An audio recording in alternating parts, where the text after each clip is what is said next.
নাম তোমার? মেহরিমা জান্নাতুল আদন, আচ্ছা, কোন ক্লাসে পড়ছো? ক্লাস 2। তুমি দর্শককে কি শোনাতে চাও? আমি একটি কবিতা শোনাতে চাই। ওকে, তো কবিতাটা শোনাও।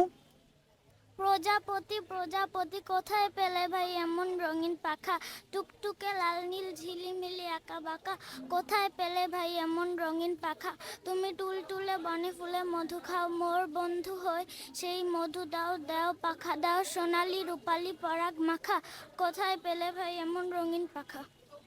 ওয়াও, অনেক সুন্দর। এটা কে লিখেছে কবিতাটা তুমি জানো? কাজী নজরুল ইসলাম। কাজী নজরুল ইসলাম। আর কোনো কবিতা শোনাতে চাও? উম, একটাই শোনাতে চাও? দর্শককে কি বলতে চাও বলো, দর্শক সম্বন্ধে কিছু বলো। সবাই তোমাকে অনেক ভালোবাসবে, তাই তো? বলো সবাই আমাকে, সবাই আমাকে অনেক ভালোবাসবে। সবাই ভাইয়াকে একটু সাপোর্ট করবেন বলো। সবাই ভাইয়াকে একটু সাপোর্ট করবে। Thank you so much.